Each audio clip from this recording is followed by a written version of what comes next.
आज सभी श्रद्धालु हम कुल देवी और कुल देवता से संबंधित प्रश्न और उससे संबंधित जो समस्याएं होती है उस पर हम चर्चा करेंगे। और जो श्रद्धालु के द्वारा प्रश्नों के साथ साथ जो अन्य भी श्रद्धालु हैं जिनके पूर्व के विषय पर लेकर प्रश्न रहे हैं, उन सभी पर चर्चा करेंगे। तो आरंभ करते हैं। विघ्नेश। जी गुरुदेव। हम्म गुरुदेव, एक सबसे बड़ा प्रश्न ये है कि कुल देवी या कुल देवता होते कौन है और इनका इतना अधिक महत्व क्यों है?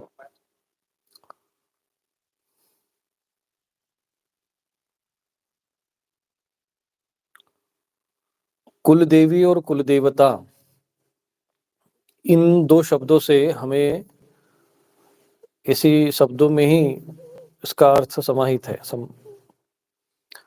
कुल अर्थात हमारे कुल से, कुल परंपरा से।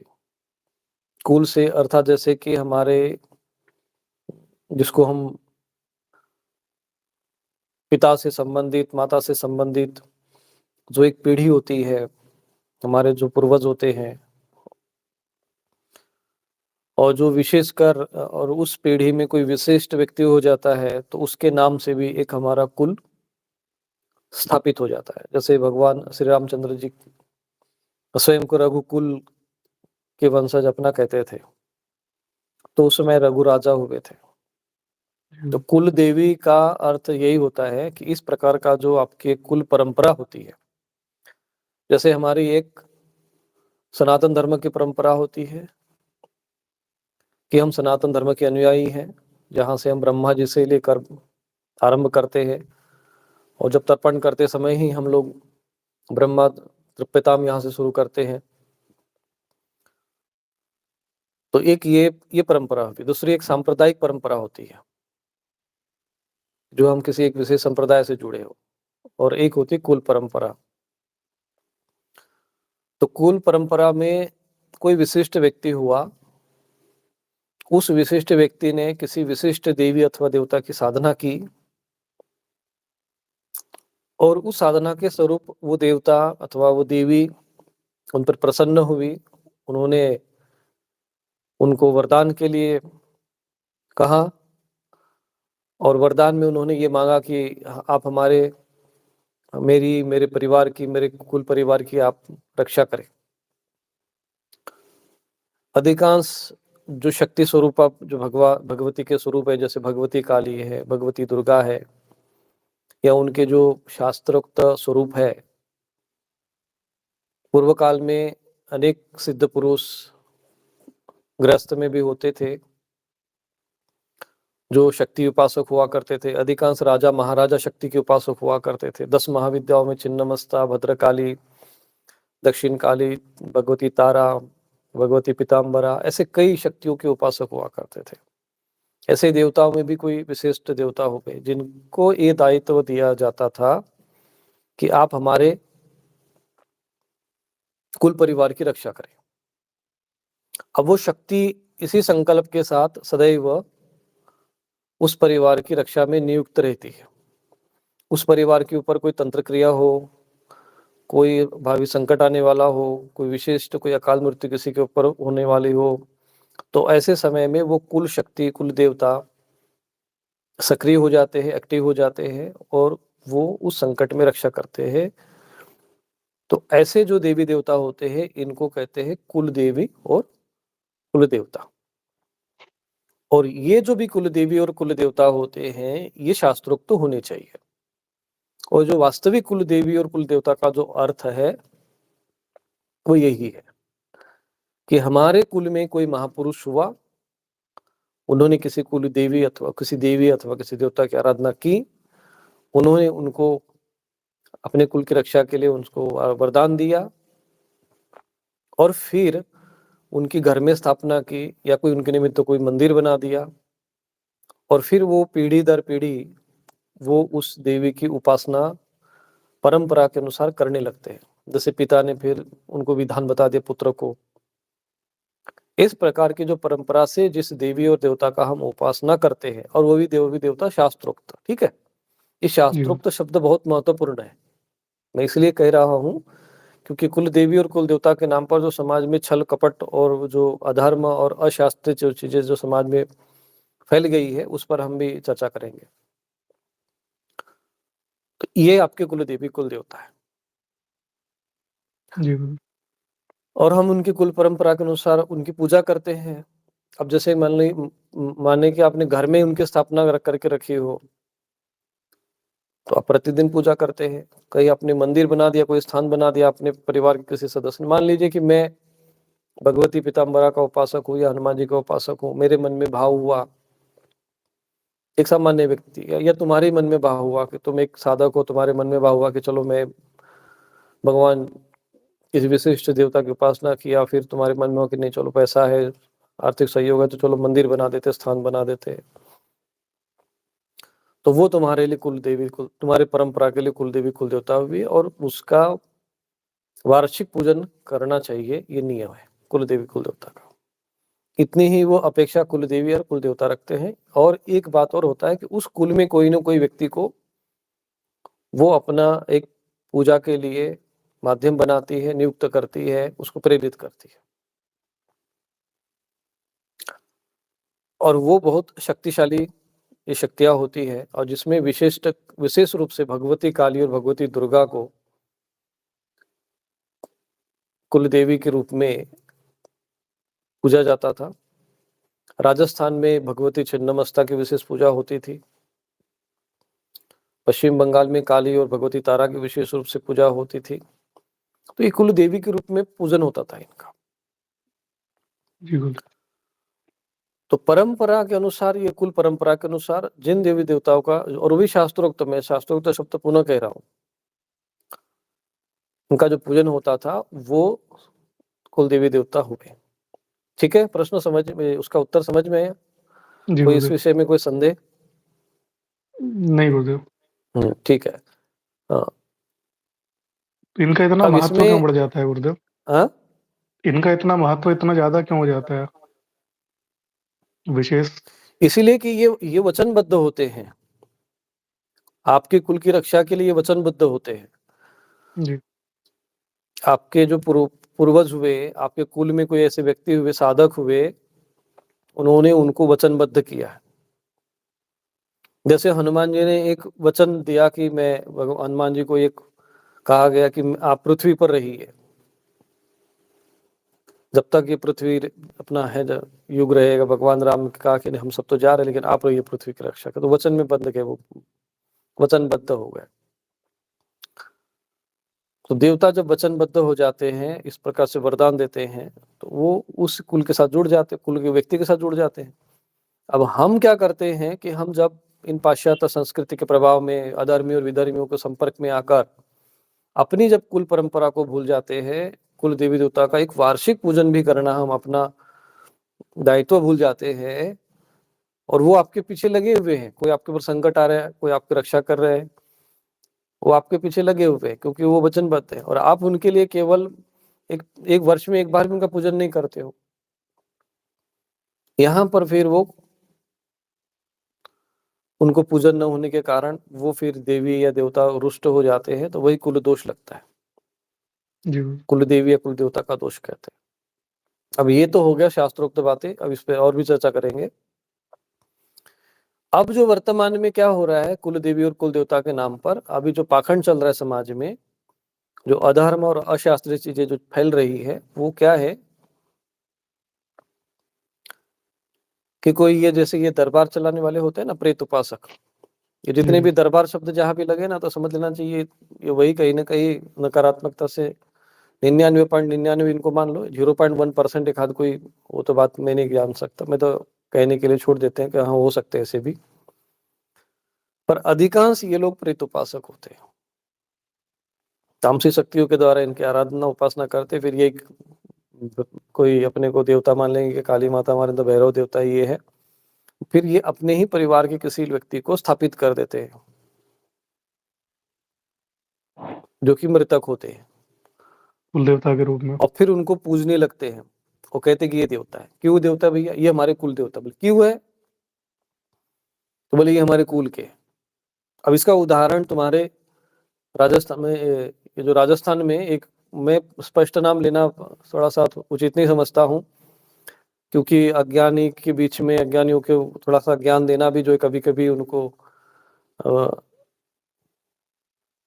कठिनाई होती है इस मामले में। तो राजस्थान जी, में देखा कि एक व्यक्ति मोटरसाइकिल से मर गया, एक पेड़ से टकरा गई उसकी मोटरसाइकिल, अब उसको बैठा दिया प्रेत को, क्योंकि मरने वाला व्यक्ति कोई देवता तो था नहीं, ना वो काली है, ना भद्र है, भद्रकाली, ना कोई भैरव है, ना कोई हनुमान है। एक व्यक्ति मर गया, अकाल मृत्यु हो गई, अरे फिर ये परेशान करने लगा कुछ भी हो या उनके स्मरण में, अरे अकाल मृत्यु मरा तो अकाल मृत्यु कौन मरता है? तो अकाल मृत्यु वही मरता है जो ऐसे जो उनके कर्म दोष के कारण। अब वो पूजा जाने लग गया, अब वहां पे स्वरूप खड़ा कर दिया, दो चार और इकट्ठा हो गए, घंटी बजने लग गई, आरती पूजा पाठ होने लग गए। अब वहां पर वो जिस जिस जाति के या जिस किसे जुड़े हुए थे, वहां के लोग इकट्ठा होने लग गए, वहां की महिला एकत्रित होने लगी, पूजने लग गई। फिर उनकी फोटो भी बनाने वाले, फिर तो जानते हो ना धर्म के नाम पर इस प्रकार से अधर्म भी जी, फैलता रहता है, फोटो भी घर में बना बना के पूजने, फिर वहां मोटरसाइकिल भी रखी जा रही है और पूज रहे फिर उनको। क्यों पूज रहे भाई? तो ये हमारे परिवार के कुल के थे और ये एक्सीडेंट से मर गए, इनको बैठा दिया है, अब ये हमारे कुल के थे इसलिए कुल देवता हो गए। तो अधिकतर आज लोग एक यही प्रचलन सोचते जो हैं। चल रहा है इन प्रेतों को देवी और देवता का नाम देने का, एक बहुत भयानक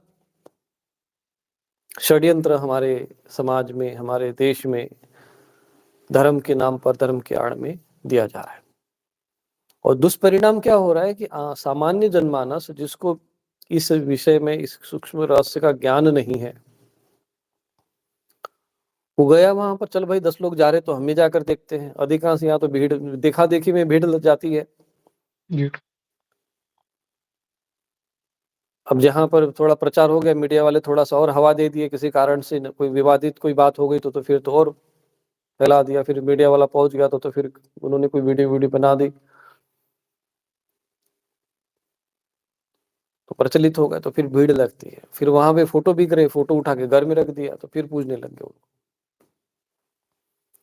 तो समाज में देवी देवता के नाम पर इन प्रेतों की उपासना हो रही है, सीधी सीधी बात में कहूँ तो इन राक्षसों की पूजा हो रही है। अब मुझे बताओ कि हमारे जो देवी देवता और राक्षस में अंतर है या नहीं है? जी, भेद है ना, धर्मशास्त्र में, शास्त्रों में भेद है ना, राक्षस और देवता में अंतर है ना। है। देवता का कार्य है कल्याण करना, राक्षसों का कार्य है शोषण करना, दूसरों को कष्ट पहुंचाना। प्रेतों का कार्य है निम्नता का वातावरण, नकारात्मकता प्रदान करना, कष्ट पहुंचाना। और देवी देवता का कार्य है कल्याण करना, शास्त्र के विधान अनुसार। जी, तो ये समाज में होना चाहिए कि हम शास्त्रों के देवी देवता की उपासना करें, ये प्रेत उपासना चल रही है। और यदि मेरे जैसा कोई व्यक्ति, आज की ऐसी स्थिति बन चुकी है कि यदि कोई मेरे जैसा कोई व्यक्ति, साधु महात्मा इनको ज्ञान देने भी पहुंच गया है, तो ये प्रेत इनकी खोपड़ी में, इतने मस्तिष्क में ऐसे हावी है कि इनको किसी सही गुरु, सही संत की बात भी उनके मस्तिष्क में प्रवेश नहीं होने देते। तो इसीलिए ये बजरंग बाण अभियान है, ताकि इन भूत प्रेत पिशाचर, फिर देवी देवता को तो नाम नहीं लिया ना, जी, भूत प्रेत पिशाच निशाचर इनका नाम आया, भूत प्रेत देवी देवता तो नाम नहीं लिए हमने इसमें। तो इसीलिए इन भूत प्रेत पिशाचों की, निशाचरों की उपासना करने वाले दुर्गति को प्राप्त होते हैं। थोड़ी बहुत इनके होते हैं छोटे मोटे, जैसे भौतिक जो उनके स्तर के होते हैं कार्य, वो कभी हो गया, कुछ हो गया, कोई बात हो गई तो ये लोग चमत्कार मान लेते हैं, कृपा मान लेते, पूजने लग जाते हैं।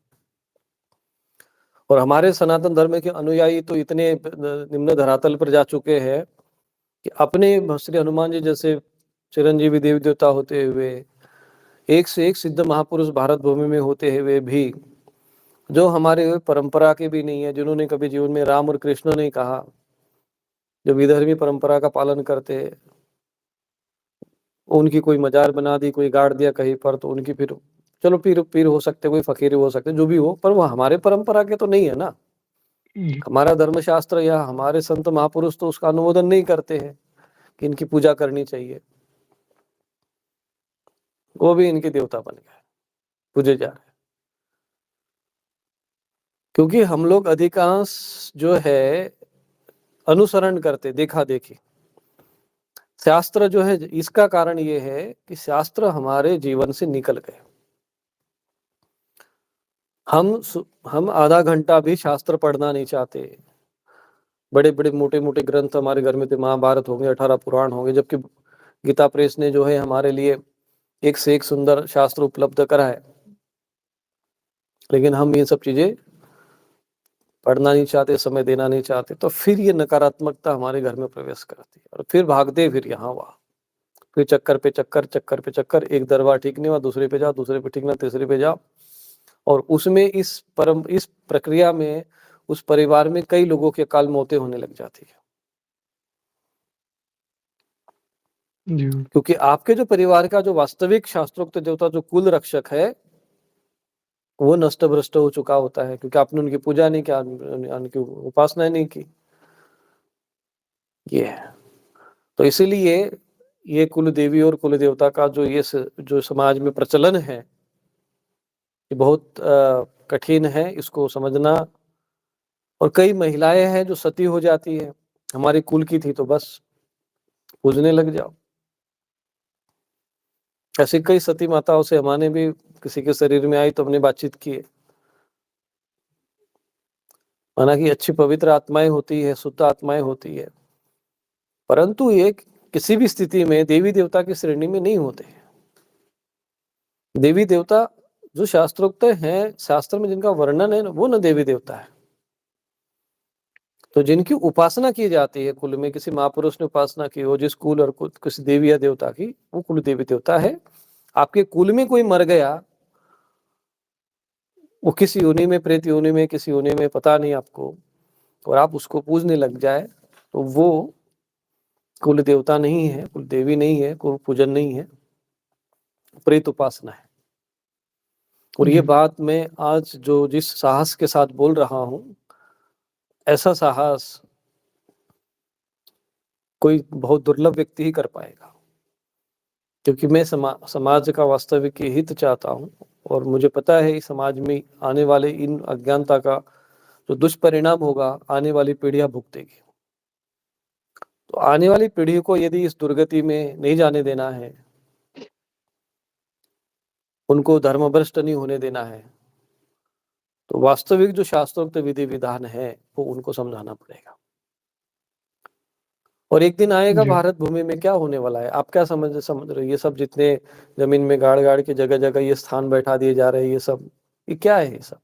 किसी से भी पूछ लो जिन्होंने भी ये सब किया होगा, जो कर रहा है, उसे पूछो इसके अंदर क्या कौन-सा देवता गड़ा है इसमें?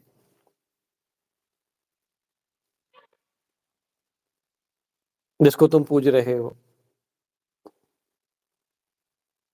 जहाँ शिव को पूजना चाहिए, वहाँ शव को पूज रहे हैं।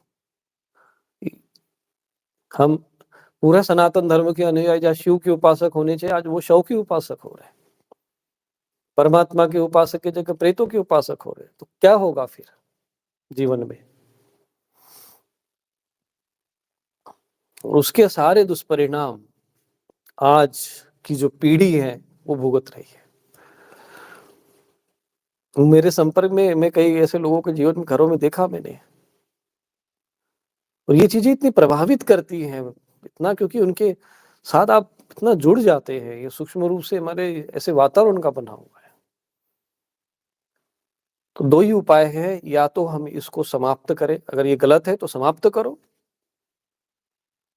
और नहीं तो फिर इनके साथ जीते हुए अपनी भी दुर्गति के लिए फिर तैयार रहो मरने के बाद, क्योंकि मृत्यु तो होगी और मृत्यु के बाद गति वही होती है जिनकी आप आराधना करते हो, जिनको पूजते हो।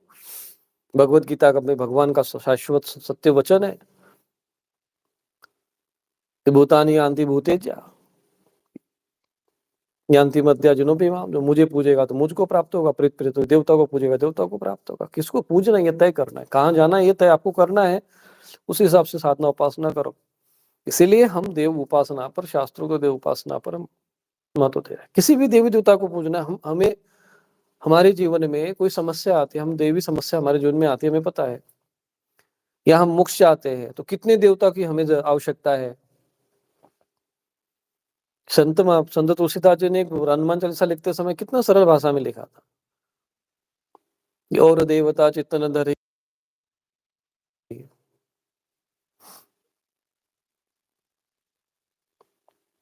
तो ये जो सरलता है वो हमें समझ में नहीं आती, और बाह्य आडंबरा और ये सब चीजों में बहुत उलझ चुके हैं। अब ये इतने अधिक स्थान बना चुके हैं, अभी मेरे साथ कुछ लोग ऐसे जुड़े हुए लोग आ रहे मेरे पास जो इन सब चीजों से पीड़ित है, परेशान है, और खूब चक्कर मार ली चारों तरफ। अब मैं भी चक्कर में आ गया हूँ कि इनका कैसा समाधान करे। तो बोले क्या है समस्या, तो बस बोले कि पिताजी का है, पिताजी को हटाया, तो पता चला पिताजी के पिताजी भी प्रेत योनि में, मैंने उनको हटाया, तो पिताजी के वो भी पिताजी, वो भी देखा कि उसकी चौथी पीढ़ी पांचवी पीढ़ी में देखा कि वो बैठे हुए हैं उनके समाधि, बोले पता चला कि उनके कोई समाधि बन के उनको पूजा जा रहा है गाड़ के। अब वो इतने वर्षों के हैं, 400 से 500 वर्षों से वो प्रेत बन के देवता बन के पूजे जा रहे हैं, तो थोड़े ऊर्जावान तो हो ही गए होंगे, इतनी आसानी से कैसे जाएगा। जी। आदमी के घर में अगर 2-3 साल के लिए कोई किराएदार भी रह जाए तो वो अपना मकान नहीं छोड़ पाते हैं। बड़ी कठिनाई से जो है किराएदार को हटाना पड़ता है। ये तो जो है समाधि बन गई है, पूजा जा रहा है, देवी देवता बनाए जा रहे हैं। हमारे क्षेत्र में एक भगवती है, बस ऐसे सती माता मानते उनको, सती का रूप है। तो एक बार किसी के शरीर में आई, मैंने वार्ता किया, उसका रिकॉर्डिंग भी करके रखा था, वो शायद रिकॉर्डिंग मेरी कहीं इधर उधर चली गई। उनसे पूछा मैंने कि भाई क्या है, तो बताया कि ऐसे ऐसे हुआ, किसी को सांप काटा था मेरे पति को, तो फिर मैं भी सती हो गई। अब इस क्षेत्र में किसी को सांप से कटने से मरने नहीं देती, 1.25 रुपया कोई दे दे उनके नाम पे, तो अभी भी काम करता है, अभी भी होता है, खूब भीड़ लगती है। मैंने उनसे कहा कि कब तक ऐसे भटकना है तुम्हारे, बोले तुम्हारे पति का है, तो बोले 2-3 जन्म ले चुके, तुम्हें कब तक रहना है। नहीं कहो तो मैं तुम्हारी मुक्ति के लिए कुछ कर सकता हूँ। बोले नहीं महाराज जी ऐसे ही, वही भाव में जी रही है, वही चिंतन में जी रही है, शरीर वैसे ही बन रहा है, ऐसे पति को हाथ में लेके बैठे, बस ऐसे खड़ी हो, अपना पोजीशन बना दे रही, वही चिंतन वही भाव, इतने 500-600 वर्षों के बाद वही चिंतन में जी रही है। एक ही चिंतन, मरते समय भगवत गीता में जो सूत्र दिया हुआ है ना, ये इतना महत्वपूर्ण सूत्र है, इसी पर पूर्ण भागवत महापुराण टिकी हुई है। बहुत से लोगों को ना, ये जो बीच में कथाकार ऐसे आ गए जिन्होंने भागवत कथा के मूल स्वरूप को समाप्त कर दिया। जी।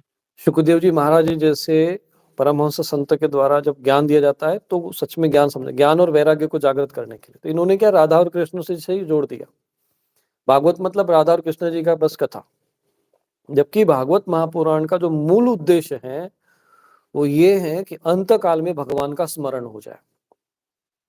अंते नारायण स्मृति, उसमें प्रथम अध्याय में, प्रथम स्कंद के प्रथम अध्याय में भी ये बात आती है कि हे परीक्षित, जैसे भी हो, ज्ञान से, भक्ति से, योग से, तप से, कर्म से, सेवा से, जैसे भी अपने मन को ऐसे बना लो कि अंत काल में तुम्हें अंते नारायण स्मृति, अंत भगवान का स्मरण हो जाए। और फिर उसके लिए फिर उदृष्टांत देना शुरू कर दिया कि भाई अजामिल ने नारायण का नाम लिया तो क्या हुआ, फिर राजा भरत ने अंत काल में नारायण का स्मरण नहीं किया, हिरण का लिया तो क्या हुआ। तो ये सारी चीजें समझाया फिर उन्होंने। तो फिर किसका स्मरण करे, तब फिर भगवान कृष्ण की लीलाओं का वर्णन कहा कि नहीं, भगवान कृष्ण का स्मरण करे, भगवान कृष्ण का चिंतन करे, या अपने इष्ट का चिंतन करे। योग के माध्यम से भी अपना ध्यान करते हुए वो सारी बहुत सारी प्रक्रियाओं का उसमें वर्णन आया है। 12वें स्कंद में 11वें उसमें दिव्य ज्ञान वर्णन आता है। तो मूल रूप से अंत काल में, तो इसलिए भगवत गीता में है ना, यम यम वापि स्मरण भावम त्रिदंते कलेवरम तम तमेवति कौनते सदा तद भाव भावित, सदैव उसी भाव में भावित रहते हैं। इसलिए अंत काल में भगवान का स्मरण होना बहुत आवश्यक है। इसलिए कहीं भी सरल तुलसीदास जी ने कहा ना कि जन्म जन्म जतन कराई, अंत काल राम का आवत नाई।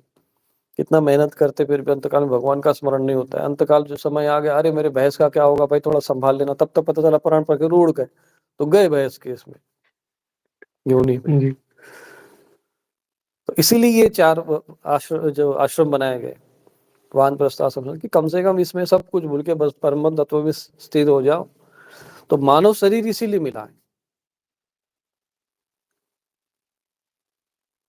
अब होता क्या है, एक सूत्र और भी है कि जिस देवता का स्मरण करोगे, जिस देवता का पूजन करोगे, उसी का चिंतन दिमाग में चलेगा।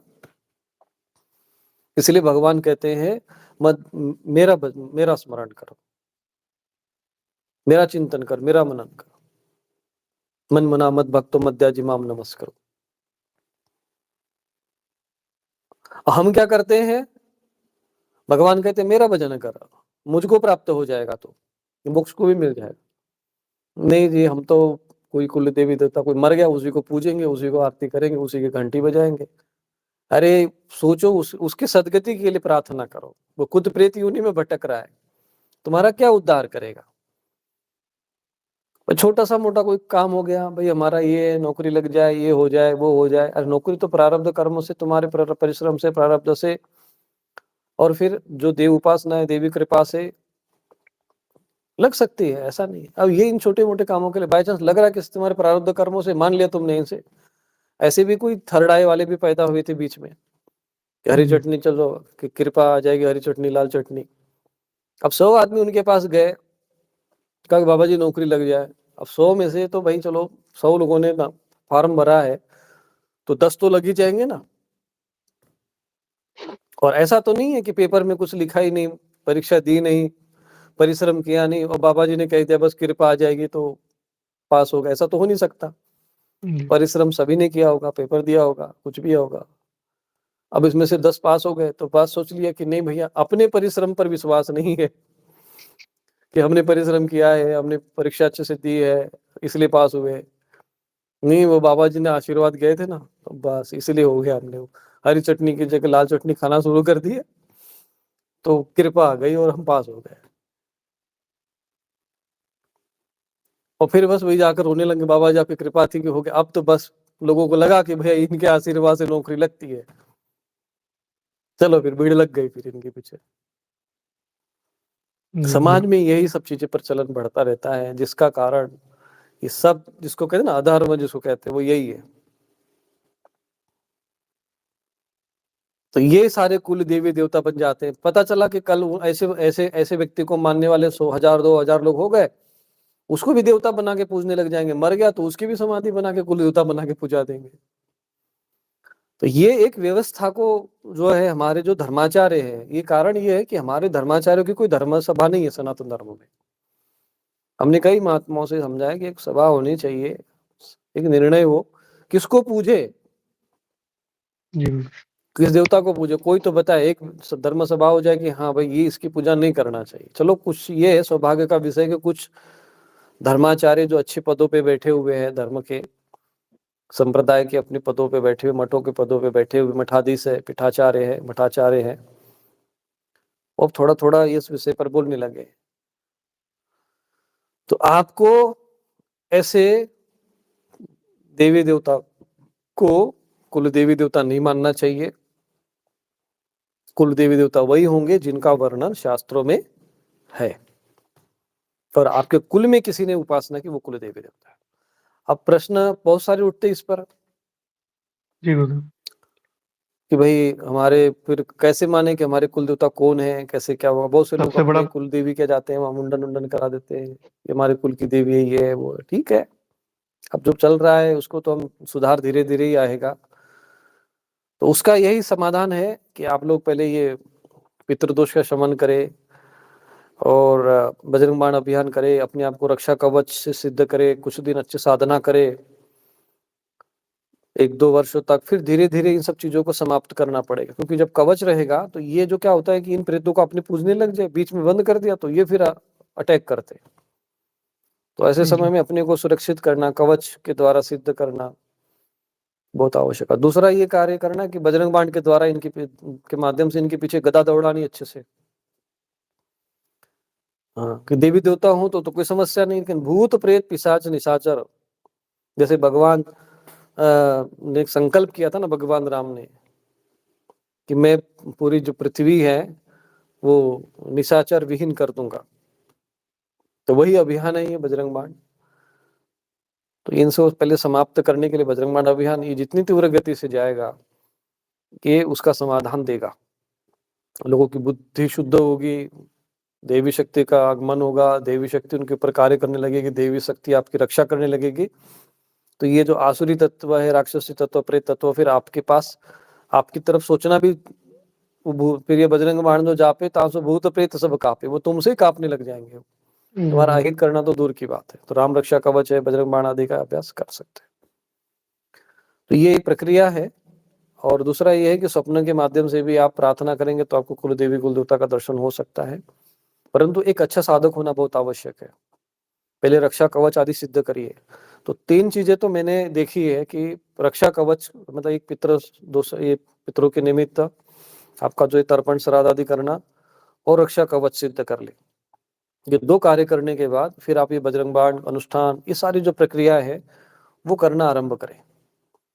इससे फिर आपके जीवन का जो एक स्तर बनेगा, एक ऊर्जा बनेगी, आप एक अच्छे साधक बनोगे, तो फिर ये छोटे-मोटे भूत, प्रेत, पिशाच जिनको नहीं पूजा भी थोड़ा बहुत गुजर के तो आपको कुछ बिगाड़ नहीं पाएंगे। फिर ये जिस गली से आप गुजरेंगे, जिस क्षेत्र से गुजरोगे वो गली साफ हो जाएगी।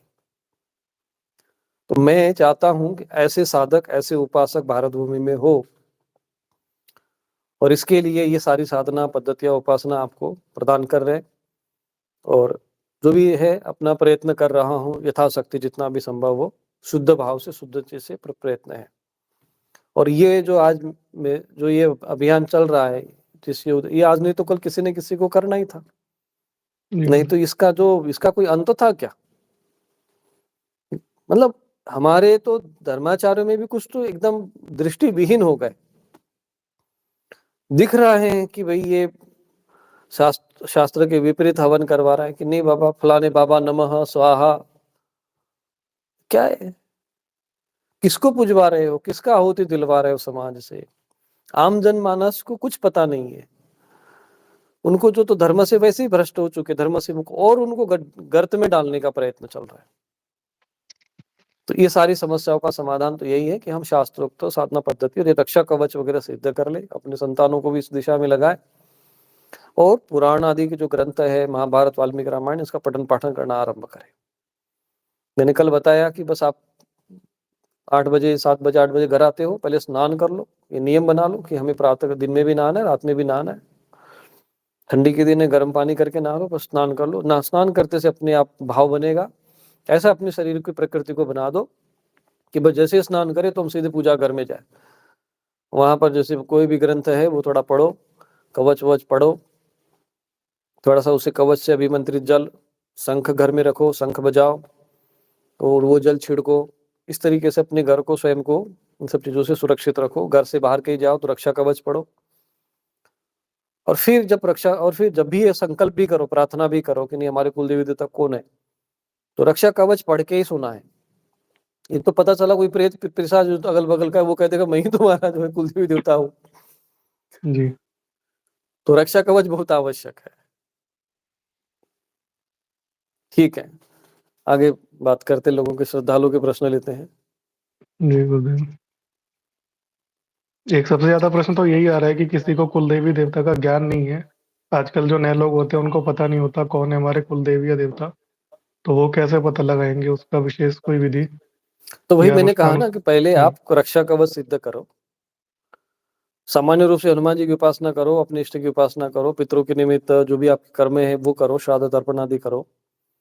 तो ये सब चीजें जो आपका शरीर है, चूंकि आपका पितृदोष के कारण आपका शरीर मलिन हो चुका है, दूषित है, कहीं ना कहीं वो प्रभावित है, तो वो थोड़ा सा दूर हो, कवच सिद्ध हो, बजरंग बाण आदि पाठ करे, शरीर को, मन बुद्धि को शुद्ध करे, आहार विहार शुद्ध करे, कवच को सिद्ध करे, और फिर एक साधक के रूप में प्रार्थना करना शुरू करे, तो सोते समय कहीं ना कहीं फिर वो देवता का दर्शन होता है।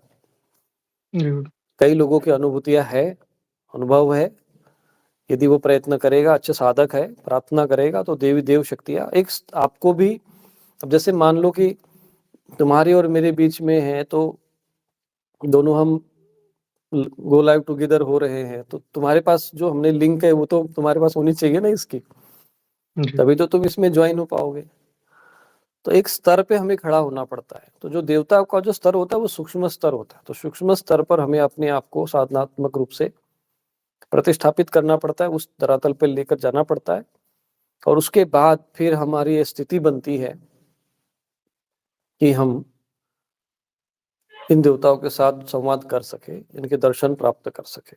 तो देवी देवताओं के दर्शन होते 100, 200, 500, 1000, 10,000 वाम मार्गी, विधर्मी, अधर्मी, कितना भी आपको आपके धर्मशास्त्र के प्रति, ऋषि मुनि के ज्ञान विज्ञान के प्रति, देवी देवताओं के प्रति कितना भी अनास्था उत्पन्न करने का प्रयत्न करे, इन सबको कुचलते हुए आगे बढ़िए।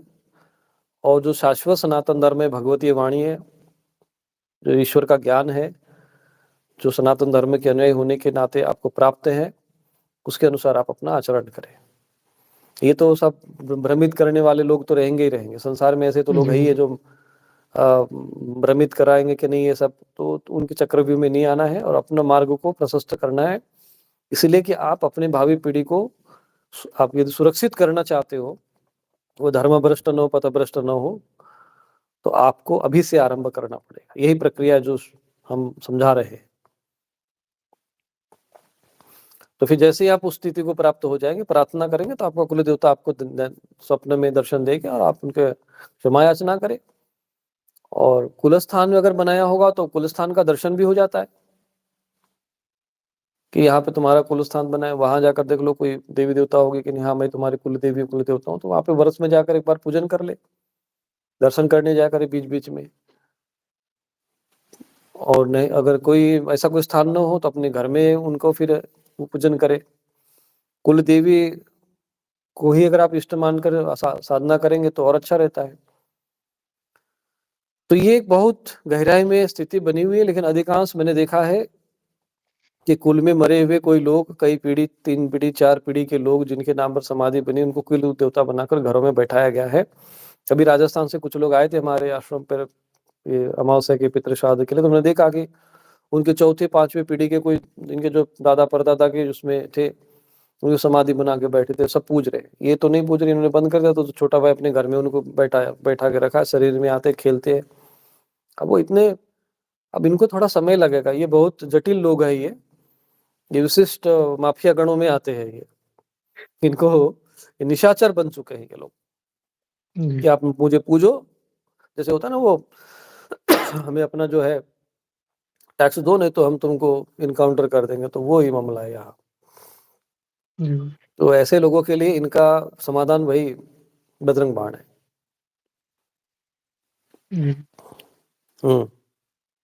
अब इन्होंने कहा मेरे कुल देवी कुल देवता भद्रकाली है, वीरभद्र है, तो ये तो ठीक है, भद्रकाली वीरभद्र की साधना उपासना शास्त्रोक्त है, उनकी उपासना करनी चाहिए। जब वीरभद्र है तो वीरभद्र का स्थान जहाँ भी हो अपना साधना किया, उनका दर्शन किया करे, प्रार्थना करे।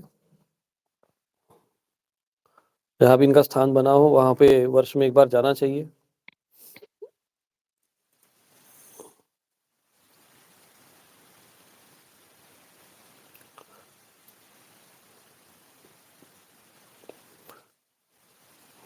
किसी ने लिखा सतपंथी को मानने वाले का कुल देवी देवता कौन होगा? अभी सतपंथी कौन है मुझे यही नहीं पता है। एक प्रश्न है, मेरे घर में काली चींटी क्यों निकलती है? एक प्रश्न है, मेरे घर में काली चींटी निकलती है।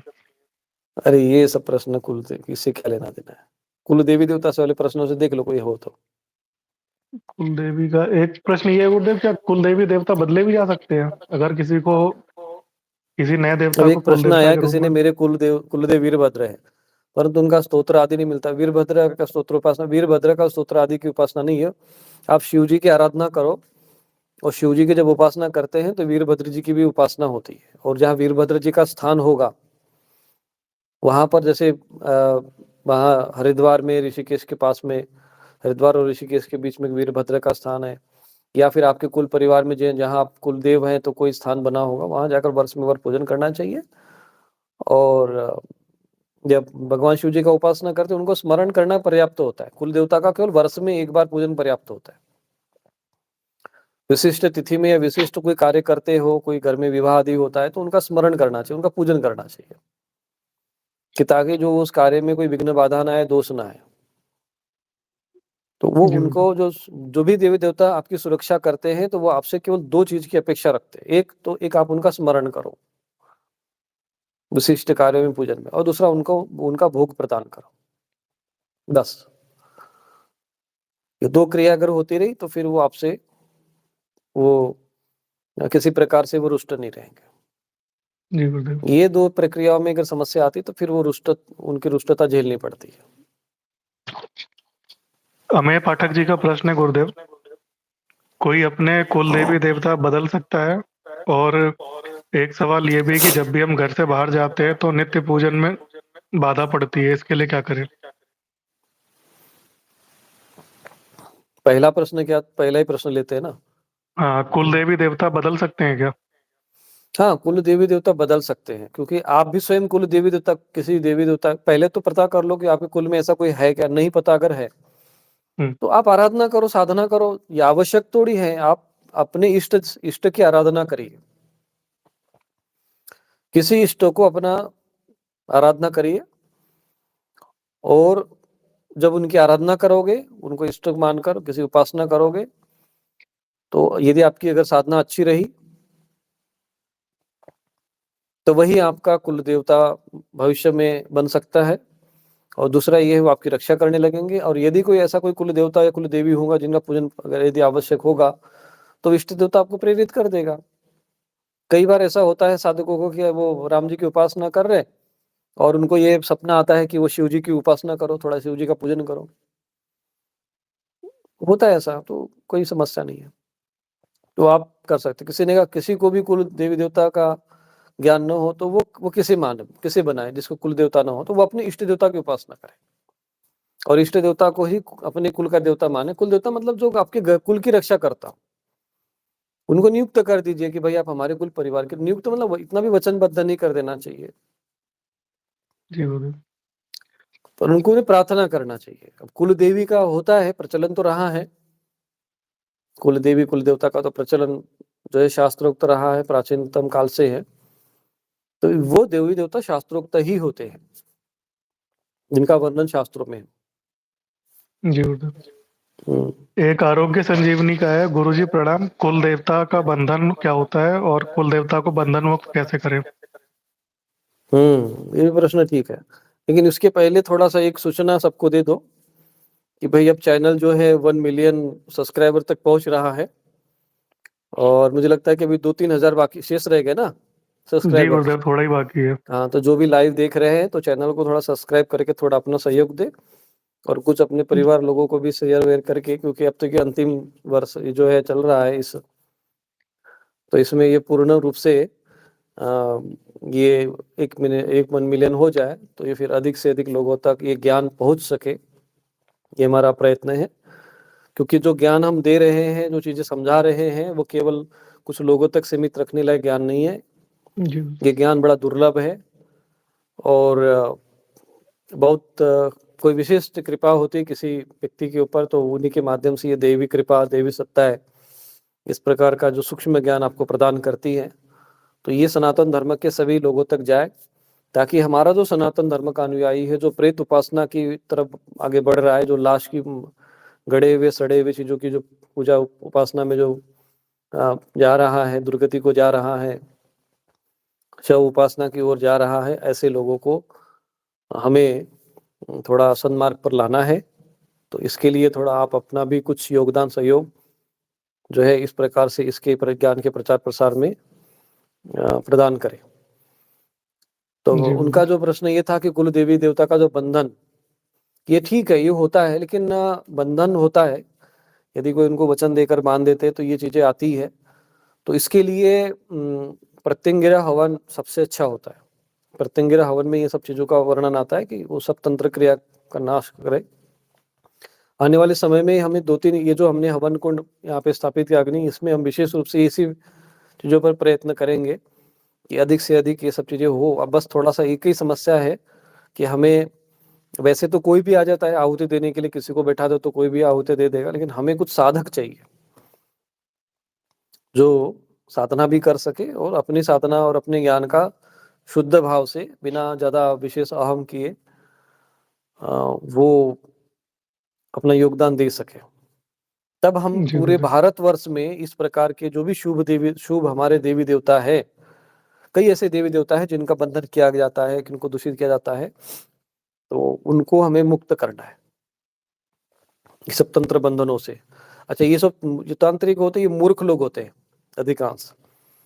ये सब छाती पीट देना, किसी को अपशब्द बोल देना, किसी को श्राप लगा देना, अ, किसी को कुछ ऐसा बोल देना, तो ये सब चीजें जो है बाद में फिर भुगतनी पड़ती पूरी पीढ़ी को।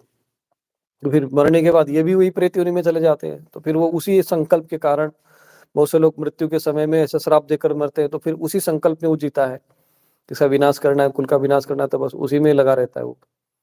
तो ये बंधे हुए लोग रहते हैं, तंत्र बंधन में बंधे हुए सब लोग हैं। तो इनके लिए हम लोग जैसे अभियान हमने बजरंग बाण का चलाया है, ऐसे ही दिव्य मंत्रों का एक प्रयोग करते हुए पूरे भारतवर्ष के इन कुल देवी देवताओं, मतलब जो भी शुभ देवी देवता हमारे हैं, इनको इस प्रकार के बंधनों से मुक्त करने का अभियान हम आरंभ करेंगे।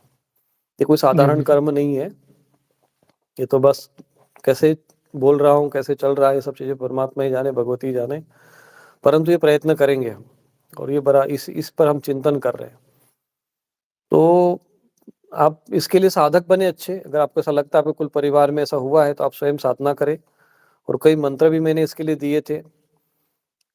कई लोग समझते नहीं है हमने मंत्र क्यों दिए हैं, और हम सभी बातें खुलकर नहीं बोल सकते हैं। तो आप लोग आए, साधना सीखे, समझा रहे हैं, अनुभव समय दे अपना भी, और थोड़ा सहयोग भी करे इस अभियान को आगे बढ़ाने में, ताकि भारतवर्ष में ये चीजें बहुत बहुत आवश्यक है। क्योंकि धर्म है ये हमारे अर्थ और काम का मूल आधार है। धर्म आधार है, अर्थ काम जो है जीवन का भाग है, और मोक्ष जीवन का लक्ष्य है। धर्म, अर्थ, काम और मोक्ष, ये चार चीजें जो है हमारे जीवन का, मानव जीवन का पुरुषार्थ माना जाता है, और धर्म उसका आधार है। अर्थ काम जो है, यानी आर्थिक जो चीजें हमारे जीवन में होनी चाहिए, अपनी कामनाओं की पूर्ति हो, इच्छाओं की पूर्ति हो, ये हमारे जीवन का भाग है, मानव जीवन का भाग है। परंतु ये सब करने के उपरांत हमें मोक्ष भी प्राप्त हो, ये भी बहुत आवश्यक है। जी, ऐसा हुजूर। नहीं कि ये सब अर्थ काम के चक्कर में हम अपनी मोक्ष की जगह दुर्गति प्राप्त हो, ऐसा नहीं होना चाहिए। और ये तब संभव होगा जब धर्म जो आधार है वो पुष्ट होगा, और धर्म तब पुष्ट होगा जब ये समाज में जो शास्त्र के अनुरूप जो साधना उपासना पद्धति है वो स्थापित होगी। तो ये सदैव रहा है, और ये बहुत बड़ा विषय है। धर्म क्या है, अधर्म क्या है, इस विषय में चर्चा की जा सकती है। लेकिन अभी हमने भी जब देखा कि भाई अधर्म और धर्म का कुछ समझ में नहीं आ रहा है, तो फिर हनुमान जी को ही हमने सौंप दिया, भाई तुम ही जानो धर्म क्या है, अधर्म क्या है, कौन अधर्मी है और कौन धर्मी है। जी, वो हुजूर। हनुमान जी अपना काम सूक्ष्म रूप से कर रहे हैं। तो उनकी जो शक्ति है आने वाले समय में बहुत व्यापक होने वाली है। हनुमान जी जो है एक मुखी भी है, पंचमुखी भी है, एकादश मुखी भी है। जी, हुजूर। तो दसों दिशाओं में व्याप्त है, उनको पूरा उनका चारों जुग प्रताप तुम्हारा, तीनों लोग हाकते कापे। तो वो तीनों लोग को प्रभावित कर सकते हैं, एक उनके हाथ आगे तीनों लोग को प्रभावित कर सकते, इतना सामर्थ्य उनमें है। तो जी, उन्हीं को ये हुजूर। सब कार्य सौंप दिया है इस समय।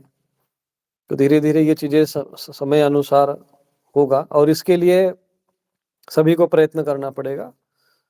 शास्त्रों को विशेष महत्व दीजिए, और अधर्म का मार्ग न चुने। मैं तो यही कहूंगा, बहुत से लोग धर्म का माध्यम लेकर अधर्म का मार्ग चुनते हैं, और ऐसा नहीं करना चाहिए। आपको अगर आपका जीवन ठीक है, आपका तपस्या अच्छी है, आपके पुण्य कर्म अच्छे, शुद्ध भाव है, तो अर्थ और कामनाएं सहज पूर्ति होने लग जाती है। देवी देवता आपकी सहज मनोकामनाओं की पूर्ति करने लग जाती है, क्योंकि परमात्मा तो मन कामेश्वर है। हमारे जो देवी देवता है, भगवान कृष्ण, भगवान राम, ये सब मन कामेश्वर देवता है। सब मन की इच्छा के अनुसार कार्य पूर्ण करने वाले। भगवती दुर्गा तो बिल्कुल उसी कार्य के लिए नियुक्त है स्पेशली, कि केवल जी, हमें हुजूर। बस स्मरण कर दो, तुम्हारी कामनाओं की पूर्ति कर देते हैं। तो हमें इन्हीं पर, देवी देवताओं पर जो शास्त्रोक्त पद्धति से इनकी आराधना उपासना करनी पड़ेगी। अपने जो कर्म दोष है, कुल दोष है, ये पितृदोष है, ये सब काटने पड़ेंगे, और इन्हीं इष्ट देवता की उपासना करना पड़ेगी। अगर कुल देवता हमारे नहीं है कोई, तो हमें कुल देवी देवता को अपने कुल परिवार ऐसे आराधना करके फिर उनको प्रार्थना कर सकते हैं कि भाई हमारे कुल में भी आपकी कृपा बनी रहे, सबकी सद्बुद्धि बनी रहे, सब धर्म के मार्ग पे बने रहे, ऐसा प्रयत्न करना चाहिए। और जिनके परिवारों में अकाल मृत्यु हो जाती है, तो फिर ये सब चीजें यही है कि आप अपना कहीं ना कहीं दोष आपके कुल परिवार में आए, तभी ये सब चीजें आती है। ये बहुत कठिन तो चीजें हैं, लेकिन इसका समाधान हमने दे दिया है।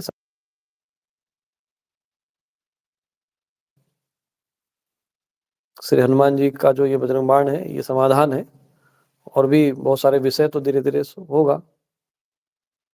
जी गुरुदेव। सुरेश बिश्नोई जी का प्रश्न है, बिश्नोई समाज के संस्थापक गुरु जम्भेश्वर भगवान को माना जाता है, जो कि विष्णु भगवान के अवतार माने जाते हैं। अब विष्णु भगवान के तो अवतार थे तो वो कहाँ पे लिखा हुआ है, कुछ लिखा है क्या? मुझे तो उनके ऐसे में बारे में कुल नहीं पता देवता भाई। कौन है, वो ये जानना चाह रहे हैं। मुझे उनके बारे में बहुत से लोग क्या करते हैं ना, मुझे थोड़ा सा इस मामले में बोलूंगा मैं, थोड़ा किसी को बुरा ना लगे तो, बुरा जी तो लगेगा ही, पर सत्य तो कहना ही पड़ेगा। देखो ऐसा है कि यदि शास्त्र में, मैं वही बार बार कह रहा हूँ, यह शास्त्र विधि उत्सृज्य वर्तते कामकारतः, भगवत गीता के भगवान के वचन है, मेरे अपने स्वयं के वचन नहीं है। जब भगवान स्वयं परब्रह्म परमात्मा अवतरित होकर स्वयं विष्णु के अवतार थे, इसमें किसी को संदेह है क्या? जो भी सनातन धर्म का अनुयायी सब जानते हैं, सब मानते हैं। तो फिर इसमें भगवानुवाच्य है, भगवान की वाणी है, आप उस पर विश्वास करो। तो वहां पर जो वाक्य दिए हुए, जो वचन दिए भगवान के, बस वही मैं आपको समझा रहा हूँ कि जो भी यह शास्त्र विधि उत्सृज्य वर्तते काम कारता न सिद्धि वापनोति न सुखम न पराम गति, उसको न सिद्धि मिलेगा न सुख मिलेगा न परम गति प्राप्ति होगी। तो वो शास्त्र के अनुसार होना चाहिए, शास्त्र के अनुसार। तो आप एक प्रयत्न करो कि जो भी आपके पूर्वज है, जो भी मतलब आप मानते हो जिनको, पहले थोड़ा उनके बारे में विस्तार से जानकारी लीजिए, शास्त्र में क्या है। क्योंकि कुछ लोगों ने शास्त्र का इधर उधर का उलट फेर करके जो है कुछ भी श्लोक का गलत अर्थ लगा के राक्षस को भी देवता बना के आपके घरों में स्थापित कर दिया है। तो वो चीज न हो। शास्त्र में यदि है ऐसा भगवान विष्णु का अवतार है, कुछ भी है, तो वर्णन तो होगा ना शास्त्र में, जी पूजन गुरुदेव। करिए। नहीं है तो फिर विष्णु के अवतार मानने की जगह आप विष्णु भगवान को ही मानिए। वो कुल देवता नहीं होते हैं, आप कुल पुरुष कह सकते हैं, जैसे रघुकुल हुए, रघु राजा हुए, तो वो कुल पुरुष हो सकते हैं, पर देवी देवता की श्रेणी में उनको नहीं ले सकते हैं। लेकिन हम लोगों के दिमाग में बैठाया गया है सब चीजें। कई जगह ऐसा हुआ है कि कुल में कोई, जैसा मैंने बताया ना, आरंभ में ही बता दिया कि कोई व्यक्ति हमारे कुल में हुआ तो वो देवी देवता नहीं हो सकता। देवी देवता तभी होगा जब शास्त्र में उसका वर्णन है। ठीक है। जी गुरुदेव। पहले तो उसे पता करे शास्त्र में, और इस पे चर्चा करनी चाहिए, विद्वानों के बीच में चर्चा करें। शुद्ध स्वरूप में अधिकांश जो व्यापारी वर्ग है, वैश्य वर्ग है, उनमें भी देखा, उनमें भी कई प्रकार के गोत्र, 18.5 के पता नहीं कितने गोत्र होते हैं। तो वो गोत्र जो है वो विचित्र गोत्र होते हैं, जो कि ऋषि मुनियों का नाम होना चाहिए। तो ये सारी चीजें बहुत अशुद्ध आ चुकी है। अब आपको साहस के साथ ये चीजें स्थापित करनी पड़ेगी। गोत्र माने ऋषि मुनि का नाम। अब ये कंडवाल, तो फिर अलावाल, फिर फलावाल, फिर जांगड़ा, तो फिर ये, तो वो, ये सब आपके गोत्र नहीं है। ये क्या होता है कि जैसे कोई किसी गांव में रहता था, फलाने गांव का है तो फलाने का कुछ नाम जोड़ दिया, कोई गांव रह गया होगा तो उस गांव का है तो उस गांव का हो गया। ये सब चीजें जो है ना बहुत फैल गई, सरनेम के साथ जोड़ती गई, उसको हमने गोत्र मान लिया, सरनेम को गोत्र समझने लग गए। ये चीजें जो है धीरे धीरे समाज में से निकालनी पड़ेगी। ये आपके कुछ वंश परंपरागत कुछ नाम हो सकते हैं, लेकिन ये गोत्र वगैरह नहीं है। और कुल का कोई पुरुष वगैरह हो सकता तो बात अलग है, कुल पुरुष के रूप में पूजो, कुछ बात अलग है। लेकिन देवता का वर्णन यदि आप चाहते हो कि वो देव देवता है, ऐसा शास्त्र में लिखा है, भगवान विष्णु का अवतार माने जाते हैं, शास्त्र में ऐसा वर्णन आता है, तो आप उनको, उनकी आराधना कर सकते हैं। उनकी आराधना पद्धति शास्त्र में उपलब्ध होनी चाहिए, आप कर सकते हैं, उसमें कोई दोष नहीं रहेगा। लेकिन एक बार इस पर चर्चा करिए। सत्य को सिद्ध करने में बस अज्ञानता का दुराग्रह नहीं रखना चाहिए, मैं ये कहना चाहता हूँ। अपनी अज्ञानता का, अपनी जो है, अब हमें नहीं पता है तो ठीक है, नहीं जानते भाई, आप बताओ सत्य क्या है, वो पकड़ नहीं रखनी चाहिए। नहीं भाई हम तो ऐसे ही है तो हम ऐसे ही रहेंगे, तो ऐसा नहीं है। अपनी अज्ञानता का दुराग्रह न मत रखिए। जो सही चीज है आप बोले ठीक है हम इतना जानते हैं, अब इससे अधिक सही में क्या है वो बताइए।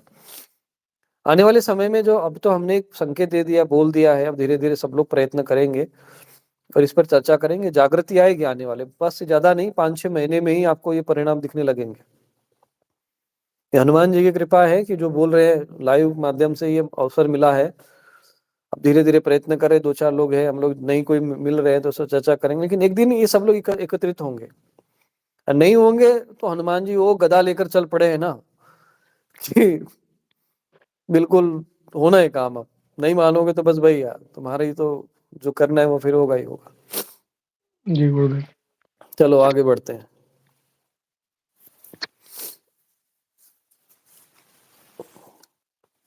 कुल देवता के बंधन का जो प्रश्न आता है ना, एक बार आया फिर से मैंने पढ़ रहा है कि कुल देवता का बंधन क्या होता है, कुल देवता का बंधन, तो आपको पहले स्वयं साधक बनना पड़ेगा। अच्छा, जी तभी गुरुदेव। ये संभव है कि आप थोड़ा उनका कुल देवता का जो कुछ भी आप चाहते हैं आप कर सके। गुरुदेव एक प्रश्न है कि जैसे कुल देवता का बंधन का बार बार आ रहा है, तो यदि ईश्वर कोटि के देवता कुल देवता हैं, जैसे भगवान शिव हो गए, नारायण हो गए या हनुमान जी हो गए, तो क्या इनका भी बंधन संभव है कि कोई कर दे तंत्र क्रिया के द्वारा? मंत्रों के माध्यम से कुछ भी संभव है। देवाधीनम जगत सर्व मंत्राधीनस्य देवता, कुछ भी संभव है। मंत्रों का विज्ञान इतना गहन है ना, मैं आपको क्या बताऊं, पर ये है कि हम तो उसका 1%, 2%, 3% भाग ही जानते होंगे भगवान उन संत महापुरुषों की कृपा से। लेकिन मंत्रों के द्वारा कुछ भी संभव है पूरे। अब हम, परंतु जो ऋषि मुनि होते हैं, ज्ञान उन्हीं को मिलता है जिनका जीवन का लक्ष्य सर्वे भवन्तु सुखिना होता है। ये मंत्र का ज्ञान इसीलिए किलित रहते। कोई मंत्र ऐसे पढ़ लेगा और सोच लेगा कि नहीं महाकाल मंत्र पढ़ेंगे और महाकाल जी प्रकट हो जाएंगे, ऐसे ऐसा नहीं होता है।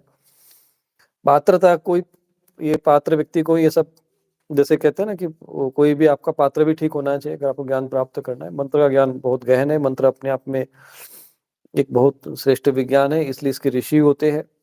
और ये कितना मतलब गहन विज्ञान है, देखो लो कि प्रत्येक मंत्र का ऋषि अलग है।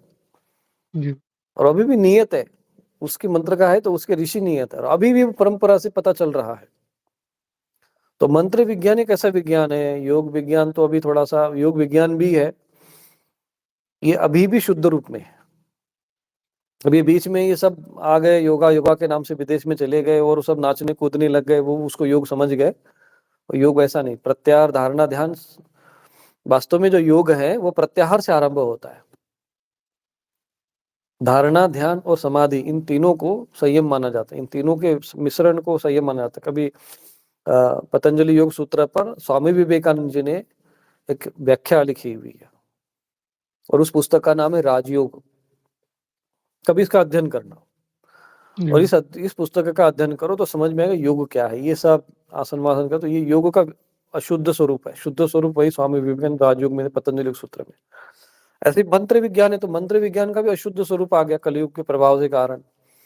तो ये आ गया साबर मंत्र। और साबर मंत्र अधिकांश तुम देखोगे, अब तुम सोच लो कि मतलब मैं अगर मैं मुख से बोलूं तो मैं बोल नहीं सकता, ऐसे अपशब्द उसमें है।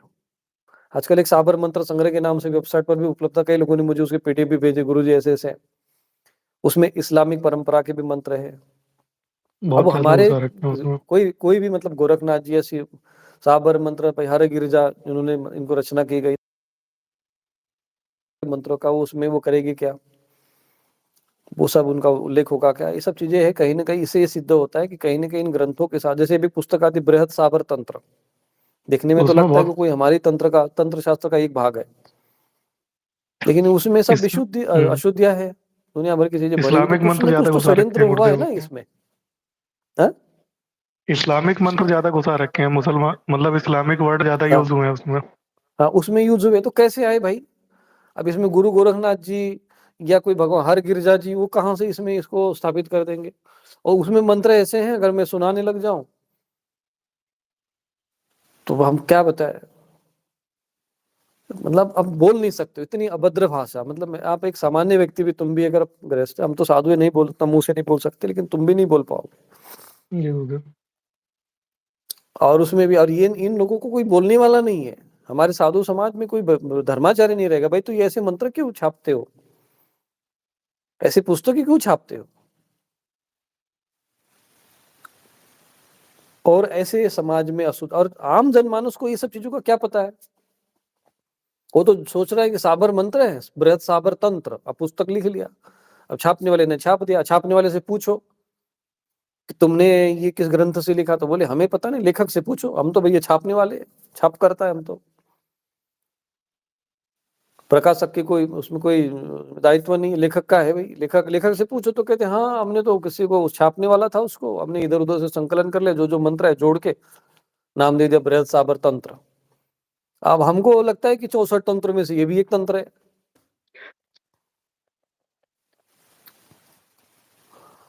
तो ये जो चीजें जो समाज में विकृतिकरण आ गया, बस इसी को हमें समाप्त करना है, इस पे हम चर्चा करनी है और आगे भविष्य में इस पे शुद्धिकरण भी करेंगे। तो हम ये देखने का प्रयत्न, इसलिए ये मंत्रों में विशुद्धि जो अशुद्धिकरण आ गया, फिर ये आम जनमानस में प्रचलित हो गए।